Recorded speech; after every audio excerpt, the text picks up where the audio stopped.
Le damos la bienvenida a los oyentes. Bienvenido, doctor Garín. Buenas noches. Bienvenido, doctor Alberto Letieri. Buenas noches. Y también estoy rodeada de doctores. Alberto Geli Cantilo, bienvenido, lo tenemos nuevamente. Que bueno. Es el único bueno. No, al contrario, ustedes son los buenos. Les agradezco mucho la invitación. Bueno, vamos a retomar entonces el tema que había quedado pendiente de el programa pasado, Rosas. Vamos a hablar en esta nueva emisión de cuestiones que habían quedado un poco olvidadas del programa anterior y que nos parecen que son sumamente importantes para entender el gobierno, el hombre, digamos, que gobernó durante 2 décadas los destinos de nuestra patria, ¿no? Bueno, vamos a empezar con 2 temas claves para entender el cierre de su primer gobierno, un gobierno bastante breve, pero en el que sucedieron cosas que fueron fundamentales para la historia del país, como es el Pacto Federal, que es el antecedente directo, o uno de los antecedentes directos de nuestra Constitución Nacional, ¿no es cierto, Alberto? Sí, yo creo que del primer gobierno de Rosas, el Pacto Federal del 4 de enero de 1831 fue el más importante acto de su primer gobierno. Se celebra entre la provincia de Buenos Aires, Santa Fe, Entre Ríos y Corrientes, gobernada en ese entonces por Pedro Ferré. Realmente este pacto yo considero que puede considerarse como la primera constitución argentina. Si bien la constitución de 1853 se refiere en su preámbulo a los pactos preexistentes, de los cuales el más importante es el Pacto Federal, indudablemente fue una forma de unir las distintas provincias del país en un momento muy difícil, porque en definitiva se constituye una liga federal que es la que tiene que enfrentarse con la liga unitaria. Y de esta forma, este pacto, con estas primeras provincias que lo suscriben, se van incorporando posteriormente todo el resto, de modo que prácticamente yo creo que esta ha sido la más importante obra del primer gobierno de Rosas. De hecho, si me permite, doctor, cuando se hace la Constitución, en el preámbulo se dice que se dicta la Constitución, ya ha caído Rosas, en virtud de los pactos preexistentes. Y el pacto más importante era el Pacto Federal. Hubo una serie de tratados interprovinciales, pero ese fue el más importante, del año 1831. Efectivamente. Y creo que lo característico de ese pacto, más que el hecho de que se constituye una liga federal en contra de la liga unitaria, lo más importante es la manifestación de la vocación de constituir una unión entre las provincias que en ese momento estaban sin un gobierno central. Exactamente, y fundamentalmente la idea más interesante que tiene este pacto federal es la de establecer que se dictaría una constitución, obviamente bajo el régimen federal, una vez que estuviera pacificado el país. Es decir, Rosas siempre pensó que para lograr una constitución era fundamentalmente que el país estuviera en condiciones de unidad, es decir, no podía estar en guerra permanente civil. Yo creo que esto fue lo más importante de esta idea. Tan es así que después de Caseros, lo primero que hace el general Urquiza, sobre la base de este pacto federal, convoca a todos los gobernadores del interior, que eran prácticamente gobernadores federales, al acuerdo de San Nicolás, con la idea de decir, bueno, ya en este momento está pacificado, bueno, dictemos la Constitución. y precisamente luego se dicta la Constitución de 1853. Porque sobre esto, digamos que lo que los adversarios, los enemigos o los críticos de Rosas sostienen, porque es cierto, no se puede dictar una constitución en medio de una situación de guerra civil, porque obviamente una constitución surgida así no va a ser reconocida por uno de los dos bandos y aparte va a contener toda clase de vicios, digamos, producto de la contienda. Pero además, lo que se le critica es que consideran, digamos, los críticos de Rosas que él nunca consideraba llegado el momento de hacer la convocatoria al Congreso, digamos. bueno, precisamente ahora, cuando analicemos el segundo gobierno de Rosas, nos vamos a dar cuenta por qué. Porque precisamente en ese segundo gobierno, Rosas tiene que luchar contra una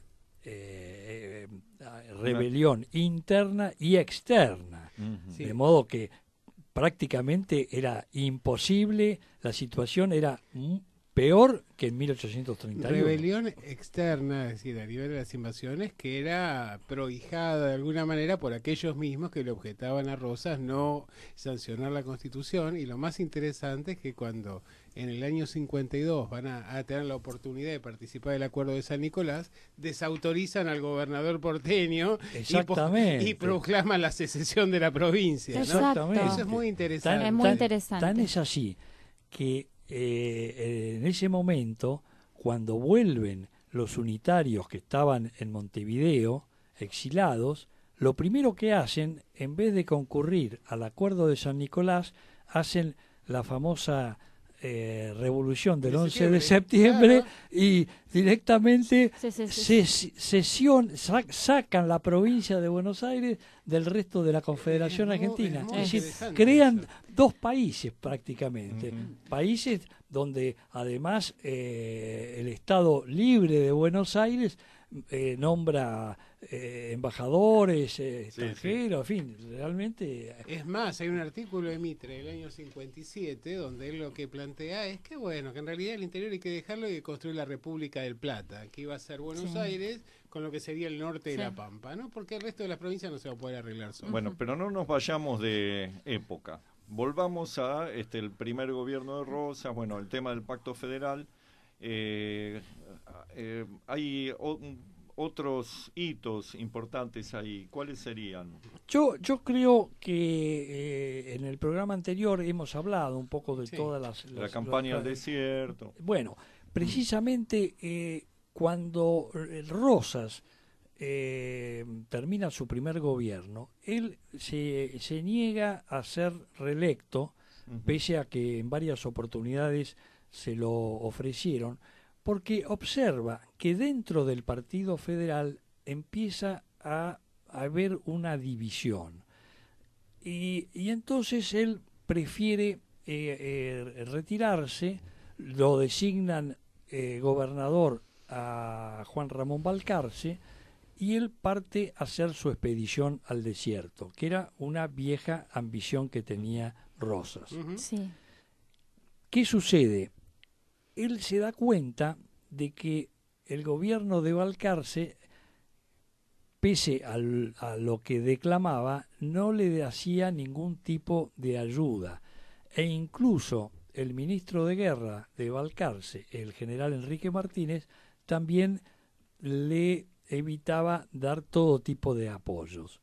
Finalmente, entonces, Juan Manuel de Rosas... lo estaban boicoteando. Totalmente.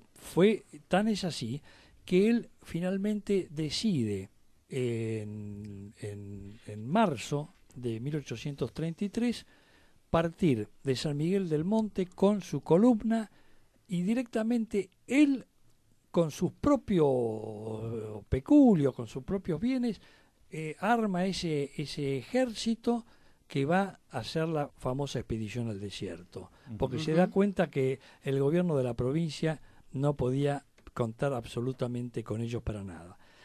Y lo notable de esta expedición es que es acompañado por una cantidad de tribus indígenas amigas porque la idea era luchar contra los indios que venían de Chile a robar el ganado, y se lo llevaban a Chile. Y llevárselo a Chile. Es decir, era una combinación que evidentemente tenía que ser de alguna forma... Los indios que en ese momento se los llamaba araucanos. Exactamente. Y que tenían su más insigne representante era el cacique Cafulcurá, bien digo, ¿no? Exacto.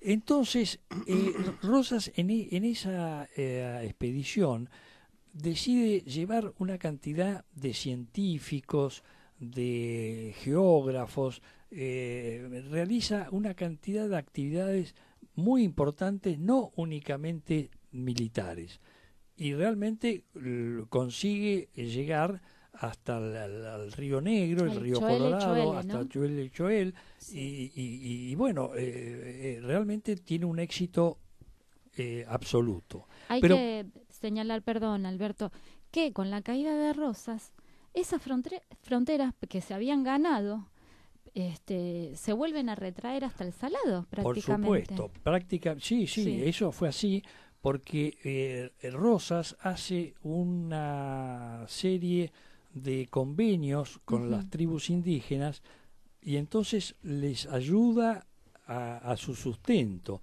Eso después de la caída de Rosas se interrumpe y entonces vuelven los malones que van avanzando. Todo ese espacio que se había logrado ganar de nuestro país vuelve a caer en manos indígenas que van avanzando prácticamente hasta cerca de la ciudad.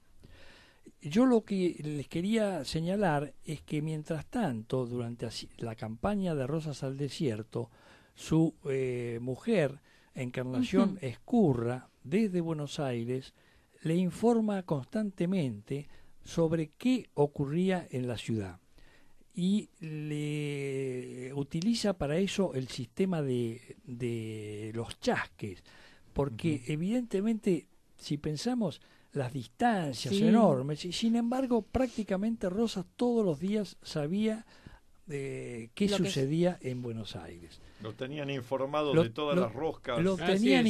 Y entonces se da cuenta de que evidentemente, sobre todo Encarnación, de que había toda una conspiración en su contra. Y resurge un grupo que se llamaban los federales Lomos Negros, que eran los de Balcarce, los de Martínez, en fin, había grupos que pretendían eliminar a la figura de Rosas. Y Encarnación le dice, no, vos tenés que volver acá, hacerte cargo del gobierno, porque si no, en manos de esta gente van a destruir todo lo que vos has hecho en tu primer gobierno. Indudablemente Rosas, cuando... aclaremos que todas estas roscas internas eran dentro del Partido Federal. En exactamente. Ese momento los unitarios estaban... No existían... la provincia de Buenos Aires, al menos. Claro, la provincia de Buenos Aires, Lavalle y todos los unitarios parten al exilio a Montevideo. Es el primer exilio que ocurre luego de ser electo Rosas gobernador. Y doña Encarnación era una hábil... Pero por supuesto, ella organiza todo el sistema de los federales rosistas, que se llamaban los federales netos o apostólicos. Y entonces ella... ¿Apostólicos por qué? ¿Porque eran muy creyentes o porque eran muy devotos al restaurador? Muy devotos al restaurador, eran apóstoles, eran así. Y entonces ella es la que va organizando la lucha contra los federales Lomo Negro, y tan es así que hace la famosa revolución de los restauradores, que provocan la renuncia del general Balcarce como gobernador en noviembre de 1833. Balcarce, que era un hombre que venía de la Guerra de la Independencia, un hombre también problemático al estilo de Dorrego, tenía características similares, ¿no? Un tipo muy rebelde, así. Pero en este caso se trató más que nada de una puja interna. Sí, yo creo que básicamente había gente que se dio cuenta que Rosas era un hombre que iba a producir grandes cambios en nuestro país. Y entonces ya no les gustaba a la gente estas posibilidades de cambio. Y también le temerían que el hecho de que estaba acumulando mucho poder, y le daría claro, temor seguramente a sus rivales internos, y ¿no? seguro, y efectivamente, Sí. con el éxito de la expedición al desierto, que prácticamente la había hecho él solo, se dan cuenta de que evidentemente era un hombre, en fin, que iba a hacer cosas distintas a las que ellos pensaban. Aparte atentaba contra los intereses económicos del puerto de Buenos Bueno, Aires. ese era el otro tema. Tan es así que los federales lomos negros eran más bien proclives a los intereses del puerto. Claro. Entonces Rosas era la gran amenaza. Por eso, cuando la revolución de los restauradores logra Encarnación Ezcurra la renuncia de Balcarce y vuelve Rosas de su expedición al desierto, pero claro, en ese momento difícil, él tampoco quiere asumir de inmediato el poder.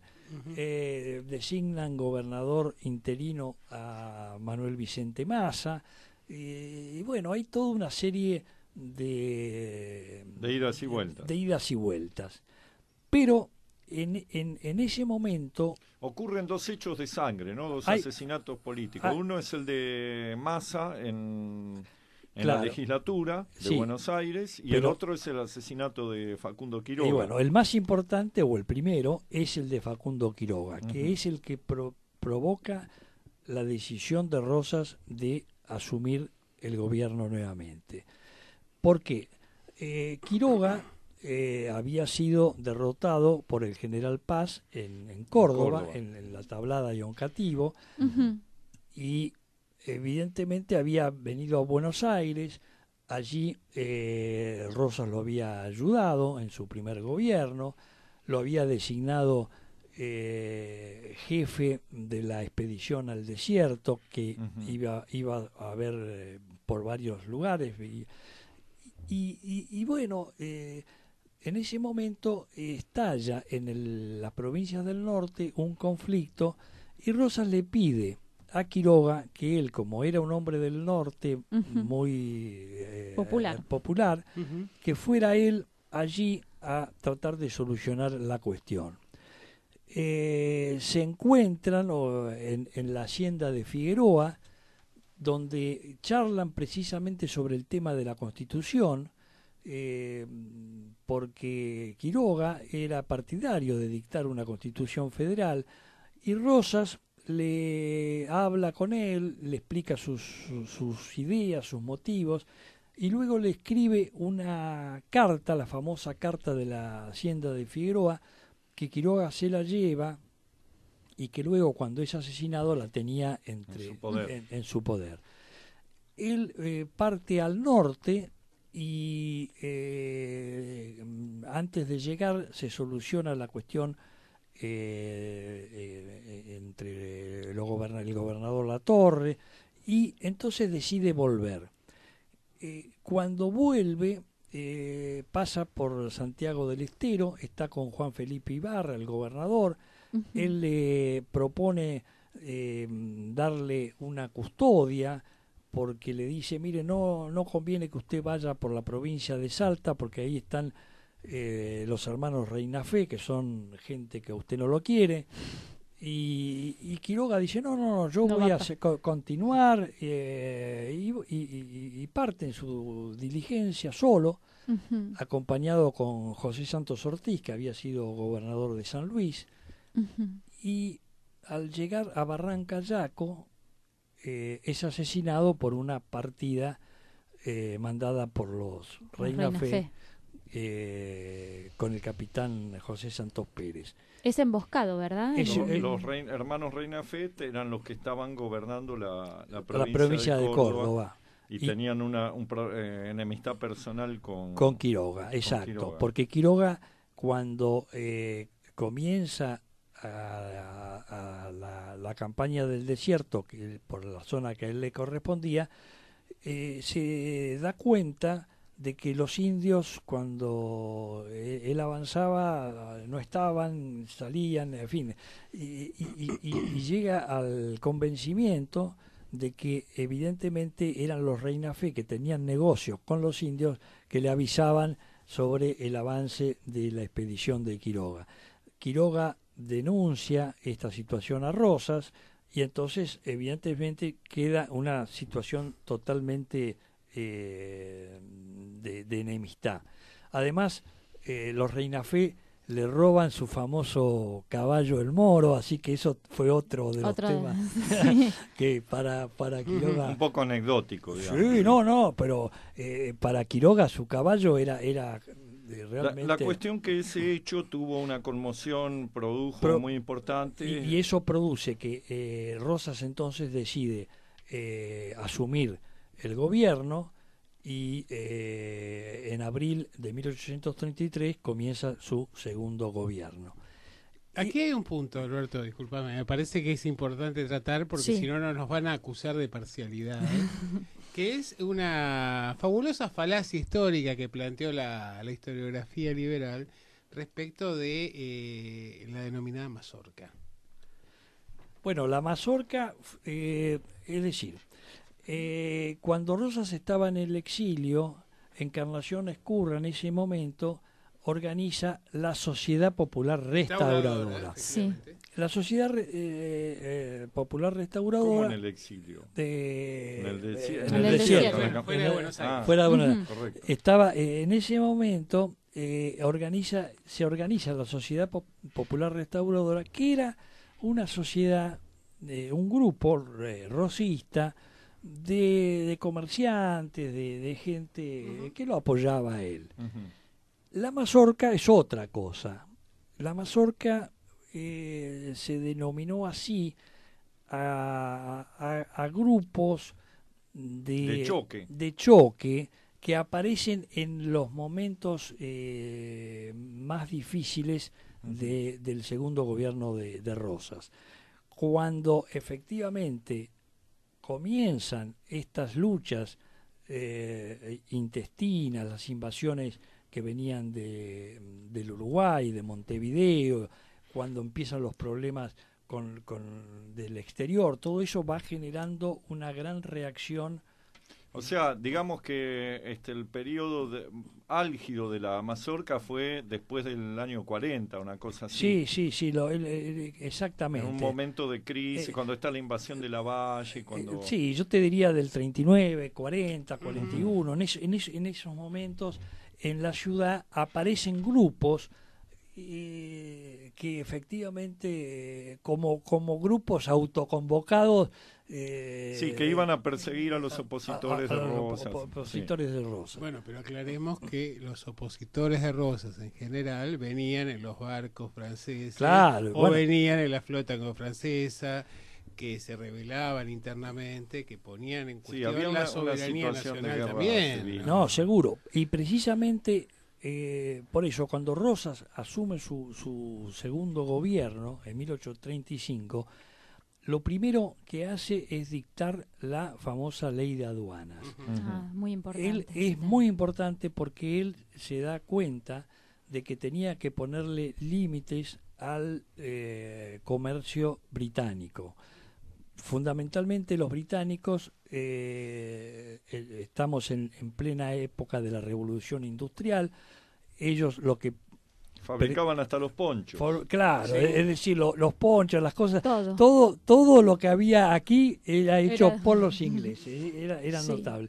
Entonces Rosas dice, no, evidentemente de esta... Hasta la dirigencia opositora. Claro, entonces de alguna forma tenemos que evitar esto y entonces empieza a poner recargos, empieza a ayudar a las provincias del interior, a los tejidos de Catamarca, en fin, hay toda una serie de... Una ley proteccionista. Una ley proteccionista. Esto obviamente genera una la mayor rebelión contra Rosas, propiciada incluso por los comerciantes ingleses, que no debemos olvidar que había muchos comerciantes en Buenos Aires, de los ingleses, y va generando una especie de resistencia que incluso viene desde el exterior, porque no debemos olvidar que en 1830, cuando es derrocado el último rey Borbón y asume Luis Felipe de Orleans en Francia, Luis Felipe es el hombre que es puesto por la burguesía, es decir, ya no es la antigua nobleza, es un rey burgués. Es un rey burgués. Y entonces, rodeado por burgueses. Y los burgueses dicen, no, tenemos que copiar a Inglaterra, vamos a hacer lo mismo. Inglaterra, ¿qué ha hecho? Ha tenido una gran flota. Comercio. Pero para comerciar tenemos que tener primero una flota. Y con esa flota vamos a poder vender todos nuestros productos, y aparte de eso nos vamos a apoderar de tierras a lo largo del mundo, como han hecho los ingleses.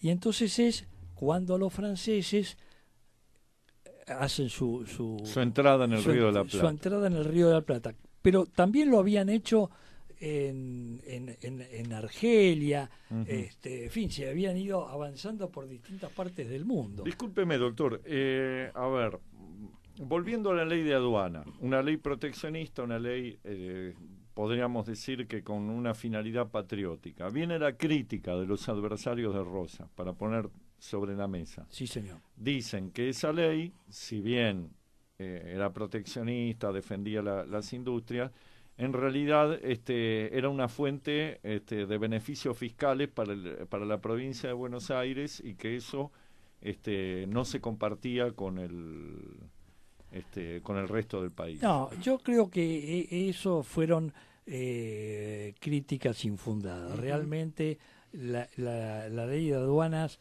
permitió el florecimiento de las industrias del interior, ayudó posteriormente cuando en 1838, fíjese que 3 años después, los franceses deciden iniciar el bloqueo para evitar que entren o salgan mercadería del Río de la Plata. Eso sirve, al contrario, para que surja la noción de soberanía, es decir, y que por sustitución de importaciones el interior funcione cada vez mejor. Es que no se ve en ese momento no se ve ninguna crítica ni ninguna queja del interior. Quienes hacen este reclamo son los que, cuando llegan al gobierno, sancionan la libre navegación de los ríos interiores para destruir la producción interna que estaba protegida por la ley de aduana. Bueno, la libre navegación de los ríos fue una idea cuando posteriormente se hace la intervención anglo-francesa en 1845, donde con la idea del libre comercio lo que pretendían era ir subiendo el río Paraná para ir vendiendo a las provincias del litoral hasta llegar al Paraguay. Claro, pero eso beneficiaba a las provincias del litoral, pero todo el resto del interior no recibía absolutamente nada de eso. Por eso, precisamente, Rosas defiende con energía, le pone cadenas en la vuelta de obligado, hace la guerra del Paraná, en fin, y logra también derrotar a las dos grandes potencias extranjeras que ya habían intentado hacer lo mismo en China, donde con la metodología más moderna de ese momento, es decir, ya los barcos... Sí, habían obligado a la emperatriz a agachar la cabeza. Sí. Acá no pudieron, es decir, pretendieron hacer lo mismo, ya habían tenido una oportunidad en otros lugares del mundo. Porque fíjate que hay un dato interesante, que en realidad se le adjudican las consecuencias de la ley de derechos diferenciales que se sanciona durante la secesión porteña a la ley de aduanas de Rosas. Sí. ¿No? Que este es el dato importante, que ver cómo se ha manipulado el relato histórico para tratar de justificar determinadas políticas y demonizar a Rosas a partir de las consecuencias negativas que generan las leyes que imponen los propios liberales a cargo del Estado de Buenos Aires. Sí, es muy interesante la ley de aduana. Otro tema importante es que Rosas, antes de asumir su segundo gobierno, él pide que se haga un plebiscito por sufragio universal, cosa que hasta ese momento era impensado. No debemos olvidar también, con relación al tema de la Constitución, que ya las constituciones unitarias de 1819 y 1826 habían fracasado, de modo que esto da la razón a Rosas. Es decir, Rosas decía, acá no es cuestión de hacer un cuadernito y ya con eso que ya después está, no se aplique, claro. No sé, acá tenemos que dictar la Constitución una vez que realmente haya un sentido de patria de toda la provincia. Entonces, un poco resumiendo, y después vamos a leer algunos mensajes, no sé si hacemos una breve pausa o no. A ver, lee los mensajes y después hacemos la pausa. Nos manda Eduardo Ernesto Biasotti una serie de mensajes que está escuchando. Dice, un hombre de Rosas es asesinado en la campaña del desierto, Rauch. En realidad eso fue antes y no era un hombre de Rosas, era opositor. Sí. El brigadier los compra, los indios negocia. Eso es cierto, hizo un hábil manejo, con algunos peleó y con otros negoció. O sea, dividió el frente de los indígenas, digamos, para poder llegar a un statu quo que fuera más conveniente, digamos. Después dice, la mazorca era un grupo de tareas. Bueno, eso hemos dicho, una especie de grupo de choque, ¿no?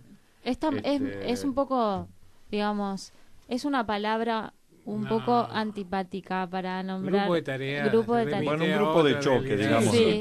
Es un poco para tener una no idea se asimile con la, qué sé yo, con los grupos que salían a secuestrar gente en la época de la dictadura. Además, digamos, otra cosa, que la violencia de la mazorca, que en realidad fue presentada totalmente deformada por la literatura de los liberales. Sí, fue exagerada. Tenía que ver con grupos callejeros que ni siquiera estaban armados más que con palos y que en realidad no hubo ninguna muerte a partir de la acción, a diferencia de esos grupos de tarea o de lo que fue la acción de los liberales. Eso ya tanto no me atrevo a afirmar. Sí podemos afirmar que se hizo desde el exilio en Montevideo, las famosas tablas de la tiranía que fue elaborado por un señor como es Rivera Indarte, que decía, la dictadura rosista mató 785 personas, de las cuales había 700 más o menos que habían muerto de muerte natural, en un accidente se cayó del caballo, etcétera. Rivera Indarte había sido rosista, y después Rosas... un tipo muy indigno, ¿no? Claro, porque Rosas tuvo opositores que tuvieron cierta altura, seguro, digamos, pero no era el caso y además a Rivera Indarte, en sus famosas tablas de sangre, le dijeron, bueno, le proponemos que usted escriba un libro sobre este tema y le vamos a pagar tanto por cada persona que usted diga que ha sido muerto, asesinado. Entonces, lógicamente, aparecía. Pero es muy interesante relatos que se hacen para descalificar a Rosas y la mazorca, donde plantean que los unitarios pintaban la casa de celeste o de verde y los rosistas de rojo o de blanco. porque eran los colores respectivos de las facciones, ¿no? Sí. Entonces, si realmente hubiera habido una tiranía como ellos planteaban, ¿quién se iba a animar a pintar la casa de celeste o de verde? Porque después decían que iban y las pintaban con bosta de caballo Digamos o de lo vaca. En realidad, No vamos a ser ingenuos, seguramente, como en todo periodo histórico, hay gente que comete exceso, que se van de fanatismo, etcétera. sin duda. No podemos descartar que la mazorca haya cometido tropelías que fueron exageradas, pero más allá de eso, sí se advierte un cambio en la naturaleza del gobierno de Rosas, ¿no? Lógicamente. En el gobierno vimos que era un tipo contenedor, componedor, que hasta trataba bien a Lavalle y le cebaba mate en lugar de hacerlo Y sí. fusilar, digamos, tenía una actitud Distinta. Después, Bueno, pero acá los unitarios van a Europa a pedir la invasión del territorio del Río de la Plata y vienen en los barcos para invadir, pero yo no contribuyendo. lo estoy cuestionando, estoy No, planteando Es seguro. lógico Sí. que pase eso. Otra de las primeras... Es decir, Rosas, tolera a estos grupos, es decir, acepta el funcionamiento libre de la denominada generación del 37 Sí. en el salón literario, hasta que en el 37, en medio de la guerra y de la invasión, tiene que clausurarlo. Y sí. Pero es lógico esto, es más, ni siquiera tuvieron que... Se autoexiliaron porque quisieron, porque en ningún momento hubo un decreto ni una decisión que dijera que Alberdi y que Vicente Figueroa tenían que irse. Entonces, digo, realmente veamos esto, que siempre la realidad histórica hay que verla en el contexto histórico concreto. Naturalmente, una después situación de paz aparece no es lo mismo que una situación el relato de que hacen invasión. los opositores, que ya sabemos que se exagera, Seguro. como se exagera Como hoy, siempre. se exageraba en esa época, Naturalmente. siempre existió. ¿Tenemos Bueno. más mensajes? Sí, tenemos un montón. La Bueno. verdad Bueno. que cuando publicamos en YouTube tuvimos un montón de mensajes, pero no se asusten, porque hay algunos que son muy elogiosos y otros que le pegan con un caño. Depende, pero en general predominan los elogios a Rosas, ¿no? Jorge Troncoso dice: el gran restaurador de las leyes, viva la Santa Federación. Bueno, ya se pasó. Bueno, ya sí hablando es de la mazorca. una religión civil. Es uno de mis patriotas que quiso organizar, dice José María Matia, la patria, luego de los quilombos entre unitarios y federales. No tomó el gobierno, lo tuvieron que convencer, lo traicionó Urquiza. Bueno, Biasotti también nos decía, Urquiza, un gran traidor. Ujú. José Luis Díaz dice: Rosas, el gran restaurador. Gloria Favero: cuando en la primaria me enseñaron en historia argentina la lucha entre unitarios y federales, Sarmiento era un patriota y Rosas el tirano. Eso nos enseñaban en la década del 60. Bueno, después lo hemos hablado de esto, ¿no? Sí. De cómo Sí. Sebastián dice: había que agarrar la papa caliente que le dejaban cuando agarró el poder, pero más que eso, entre los intentos externos y las tradiciones internas, aguantar el poder era de tipos convencidos. Ya hacía décadas que existía la grieta, dice. El único que se le plantó a los gringos y los puso en su lugar, dice Juan López. Leonardo Zárate: gloria y honor a los soldados de mi patria, mi prócer favorito. Junto con San Martín y Belgrano, agrega Julio Bauer. Nilda del Carmen de la Vega dice: no me simpatiza ese señor. Después explica que no le gusta el estilo que se le adjudica a Rosas, ¿no? Otra, Silvia Chepol, dice: recordemos a Cuitinio y la mazorca. Jesús José Ríos dice: no desmerezco a don Juan Manuel, pero el país se formó cuando llegó don Justo José de Urquiza. Antes era un conglomerado. Alicia Ibarria dice: tuve la suerte de tener una profesora de historia que nos llevaba libros de la historia tradicional y también revisionista. Eso está muy bien. Ojalá se hiciera eso, ¿no? Que Así es. Por supuesto. se le haga debatir, ¿no?, a la gente. Cacho Oreto dice: fue comprado por los ingleses, vivió y murió en Inglaterra, no fue tan nacionalista como lo pintan, tenía acuerdos espurios, Urquiza le enviaba plata en el exilio, etcétera. Juan Bafurralde dice: leía Gálvez. Bueno, claro, está la biografía que escribió. Sí, muy buena. Vida de Yo don Juan tengo Manuel. tres ídolos a los cuales admiro, dice Oscar Giraudo, a pesar de sus diferencias, que son San Martín, Rosas y Sarmiento. Lo único que podría reprocharle a Sarmiento es que haya querido hacer desaparecer de la historia a Rosas. Bueno, dice que admira a hombres que en su momento estuvieron, tanto Rosas como Sarmiento, muy contrapuestos. Claro. Pero bueno, también hay que tener otra perspectiva, Sí, ¿no? Sarmiento, cuando se refiere posteriormente a su famoso libro Civilización o Barbarie, Ujú. dice: Bueno, yo ahí he escrito muchas falsedades mentiras, claro. a designio. Sí, efectivamente. O sea, fue un libro de lucha. No recuerdo a quién a quién le dijo no tome como Claro. como verdadero todo lo que se dice Exacto, en ese libro. exactamente. Continúa, por favor, Bueno, Alberto, con el relato. Precisamente otra de las primeras actitudes que hace Rosas en defensa de la soberanía nacional es establecer que no había posibilidad de tener relaciones diplomáticas con gobiernos extranjeros que no reconocieran la independencia nacional. Es decir, ya tenían que ser considerados en forma equitativa como países independientes. A ver, explique bien eso. Es decir, expliquemos lo siguiente. Si bien las provincias estaban todas separadas, tenía cada una su gobierno. Claro, pero había una cuestión que habían delegado en el gobernador de Buenos Aires, que claro, eran las relaciones exteriores. Exactamente. Eso se hace en el Pacto Federal de 1831. Y luego él tiene una serie de problemas cuando comienzan esta lucha exterior, el famoso bloqueo francés que nos hemos referido en 1838. Los franceses deciden, para quedar bien con los ingleses, les piden permiso. Miren, pensamos hacer esto. Es una forma de castigarlo a Rosas, porque esto nos va a hacer... le va a hacer cambiar de opinión. Lo querían obligar a cambiar de opinión. En 3 meses va a venir a pedir perdón. Y además no solo esto va a hacer bajar la cabeza a la Confederación Argentina, sino todo al resto de los países americanos. Aleccionador. Los ingleses le dijeron, sí, cómo no. Pero no fueron 3 meses, fueron 2 años, al cabo de los cuales los mismos ingleses le dijeron a los franceses, déjense de jorobar porque esto directamente nos aniquila todo nuestro comercio, y efectivamente así lo hacen. Después, cuando se produce, o sea, un poco para que el oyente tenga un panorama completo de este conflicto internacional. Viene primero el conflicto con Francia. ¿Cómo deriva eso en el conflicto con Francia e Inglaterra?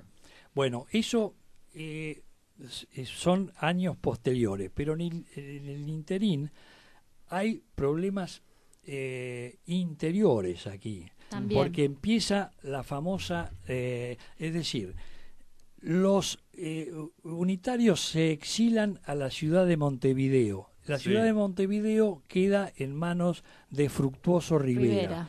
Fructuoso Rivera había sido un hombre que había estado al servicio del Imperio del Brasil cuando la banda oriental era la provincia cisplatina. Y el emperador lo nombra a Fructuoso Rivera, barón de Tacuarembó, es decir, y aparte era un tipo muy complicado. Entonces, evidentemente, se apodera de la ciudad de Montevideo. El general Oribe, que era el presidente, queda en la campaña, pero Montevideo es un poco el lugar fuerte. Y entonces... Oribe, que era el hombre apoyado por Rosas. Exacto. En esa exactamente. Pero, ¿qué sucede? Los franceses tenían en ese momento una flota importantísima que estaba en Río de Janeiro, con el almirante Leblanc. Entonces, mandan esa flota a Montevideo para hacer el bloqueo, y empiezan un poco a perseguirlo a Rosas ya desde acá desde el Río de la Plata. Desde el Río de la Plata. Cuando le falla eso, en el interín buscan otras alternativas y entonces producen la famosa rebelión de los hacendados del los sur. Llamados libres del sur. Los libres del sur. Que era un grupo de hacendados que al principio habían estado allegados a Rosas, pero después se separan Claro, porque se veían perjudicados. Perjudicados por el bloqueo, todo eso no entiende, porque claro, las clases altas, cuando el bloqueo, son las primeras en estar en contra de Rosas. Pero dice, ¿cómo? Nosotros... se ven perjudicados, claro. Cuando el bloqueo, Rosas es apoyado por la gente pobre, no por la gente rica. La gente rica y los querían negociar. Pero ahí hay un dato importante, que es el hecho de la razón de esto, que tiene que ver con que Rosas pone en venta, como que necesita recursos para financiar la defensa, el funcionamiento de la economía, pone en venta las tierras que habían sido dadas en enfiteusis en la época de Rivadavia. Y él necesita capital líquido. Entonces, estos libres del sur, que eran en general pequeños y medianos productores, no tienen el capital líquido para comprar sus tierras y sí lo tienen las clases altas. De ahí el error de relacionar a Rosas con los grandes ganaderos, cuando Rosas en realidad tenía una base social y política de pequeños y medianos productores rurales y después tenía una relación bastante tirante con los grandes ganaderos que van a imponer finalmente su proyecto con Urquiza en adelante. Claro. Sí. Correcto. Disculpen que acelere un poco porque nos queda poco tiempo. Entonces se produce este conflicto en donde, ¿por qué Inglaterra se suma al bloqueo cuando hasta ese momento, digamos, apoyaba desde atrás, pero aparte no tenía malas relaciones con Rosas tampoco? Bueno, pero finalmente llegan en 1845, deciden hacer el famoso intervención por el río Paraná. Intervención con las dos flotas más importantes en ese momento del mundo, donde pensaron que evidentemente iban era un paseo. Era un paseo y vienen con 90 buques mercantes para vender todo tipo de mercadería. Quieren imponer el libre comercio, como llamaban ellos, por la fuerza. Y esta vez no utilizan argumentos como que Rosas era un tirano, que esto, que lo otro, en fin.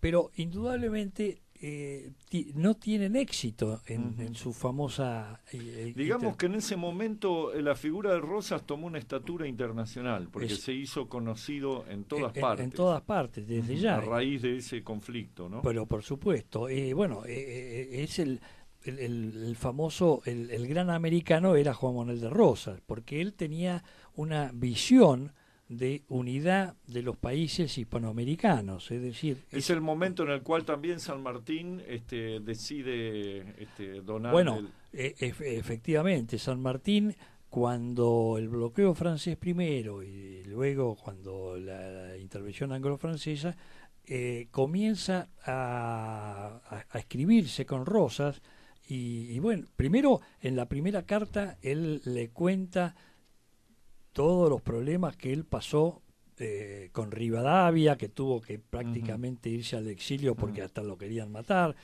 y se ofrece a venir a combatir. A combatir. Rosa le dice, no, usted ya es grande, le agradezco mucho, pero valoramos mucho su figura y demás, pero quédese allá.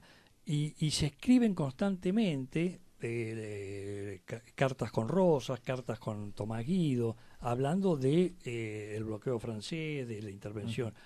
Son cartas interesantísimas. Bueno, un poco para, disculpen, ¿no?, que tenga que, digamos, tratar de pedirle que resuma, porque nos queda poco tiempo. Pero bueno, se produce, este es el momento de mayor apogeo, digamos, de Rosas. Y después empieza como un desgaste rápido del gobierno de él en los años finales hasta que llega a la batalla de Caseros, ¿no? Sí, él en 1850 prácticamente ya había sido vencido todas las fuerzas unitarias de Lavalle. Sí. Había establecido un statu quo, digamos. Había pacificado el país. Incluso la última carta que le escribe el general San Martín, 3 meses antes de su muerte, le hace un reconocimiento diciéndole lo felicito, todo lo que ha logrado, cómo ha pacificado el país, cómo el país está floreciente y demás. Aparentemente era el momento ya para constituir la famosa Constitución Federal y demás. Pero en ese momento empieza los problemas con el Imperio del Brasil. Él lo nombra al general Urquiza jefe del ejército de la Confederación, y Urquiza lamentablemente se une con los brasileros y se pronuncia contra Rosas. Y no nos olvidemos del rol jugado por Ferré. Claro. En Corrientes, que era se había transformado en su archienemigo. Y claro, porque empiezan los conflictos así por intereses económicos, sobre todo Urquiza, que fue financiado por los brasileros. Y que después eso quedó una deuda monstruosa que se tuvo que pagar con creces, ¿no? Claro, porque Brasil le presta dinero para que haga esta campaña contra Rosas, y con la condición de que después se hiciera cargo todo el país, digamos. Exacto, sí. Dice Sergio Daniel Morales, muy buen programa. Bueno, llegamos a esta situación en la cual Urquiza se subleva, apoyado por Corrientes, por el Brasil y el Chacho Peñalosa. Claro, y algunos elementos que incluso unitarios. Incluso con tropas mercenarias que vienen de Europa, en fin. Sí. Y bueno, y en la batalla de Caseros lo vence a Rosas. Hasta ese momento siempre Urquiza se presentó como un hombre que venía a reivindicar al Partido Federal. Nunca se presentó... No, él siempre fue federal. Él fue, y como gobernador de Entre Ríos, incluso él luchó contra los unitarios. Y siempre se reivindicó federal, por supuesto. Después, otro día analizaremos el caso particular de Urquiza. Exacto. Pero bueno, hizo sus grandes negocios. Por supuesto. Ahí, de todas maneras, esta campaña es muy interesante porque está el origen de la enemistad de Sarmiento con Urquiza, que no se podían ni ver. Sí. Yo lo que les quiero señalar, un dato muy interesante, que es lo siguiente. Para hablar de números, durante el gobierno de Rosas. A ver. En 1829, primer gobierno de Rosas, cuando él recién accede al gobierno, la exportación de lana eran 9.500 libras. En 1845, en la época de apogeo, en vez de 9.500 libras, eran 3.240.000 libras. Sí, impresionante. Fíjense, en medio de esas guerras internas y externas, el comercio franco-argentino en 1843 era de 3 millones de onzas de oro. El comercio franco-argentino en 1849 eran 21 millones de onzas. Impresionante. Todo eso en medio de estas guerras, de estos problemas. Durante este tiempo se continuó con la universidad, los maestros, no había fondos para pagarles, los maestros seguían continuando, se recibieron todos unos profesionales importantísimos que en los años posteriores fueron ministros, presidentes. Bueno, acá también nos manda Diego Rodríguez un mensaje planteando que, bueno, pregúntenle al invitado que diga distintas cuestiones, algunas ya la hemos dicho, sobre las objeciones que se le hacen a Rosas, ¿no? Así que en este momento no vamos a abundar más porque nos queda poco tiempo. Seguramente debe haber muchas cosas para cuestionarle y muchas cosas para pero digamos creo que una opinión calificada es la de Alberdi, porque Alberdi no era precisamente rosista. Creo que en su juventud en algún momento estuvo cercano a Rosas, pero después evidentemente fue antirrosista. y al final de su vida cambia totalmente Exacto, su perspectiva. Hay varios Alberdis. Claro. Sí, Que sí, de bueno, hecho lo va- lógico. De hecho, según lo, quién le pagara. Claro. de hecho lo va a No sé, visitar. Ese a- no para un sé. debate No, que- No sé, yo lo Está. defiendo, Alberdi. No, bueno. No estamos de acuerdo acá con Letieri, pero bueno, no importa. Lo cierto es que Alberdi al final de su vida hace una reivindicación de Rosa, Exacto. incluso le propone escribir su biografía, Exacto. la obra que después se hace Saldía, porque incluso Alberdi también preanuncia algunos de los motivos del revisionismo, ¿no? Cuando habla de los conflictos entre el puerto y el interior del país, Exacto, sí, etcétera. sí. No, incluso es muy interesante porque Alberdi es el que le dice a Saldías iba a escribir sobre la historia de Rosas. Le dice, no le pongas historia de Rosas porque eso va a ser mal visto. Ponele historia de la Confederación Exacto. Argentina. Así es. Finalmente, Rosas muere el 14 de marzo de 1877 en Southampton, en esa granja.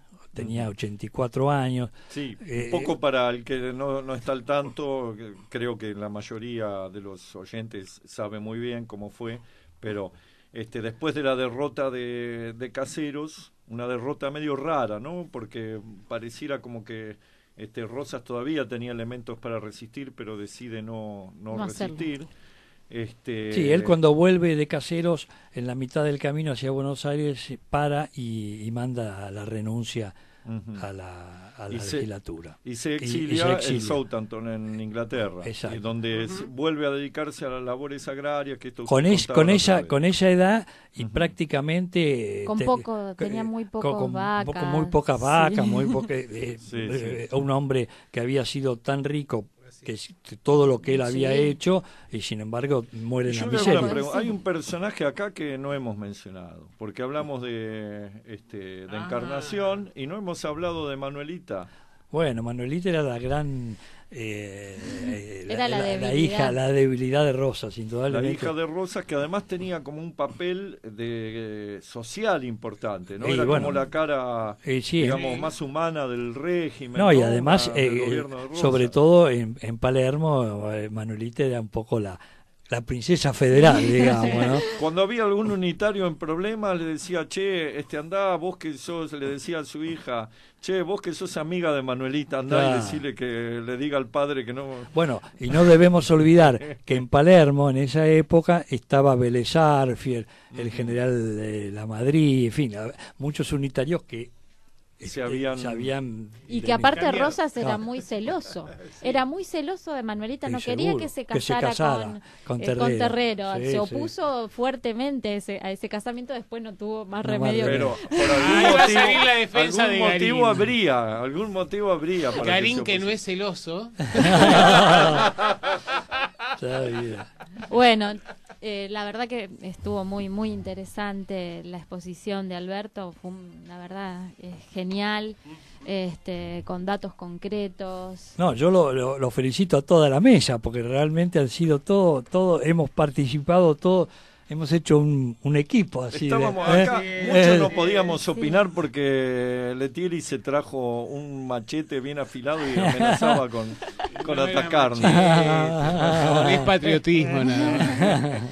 Bueno, nos despedimos. Muchísimas gracias, Alberto Geli Cantilo. Lo vamos a volver a convocar seguramente para sucesivos programas. Y bueno, tenemos que despedir hasta el lunes que viene, que seguramente haremos un programa más que interesante también. Bueno, muchas gracias.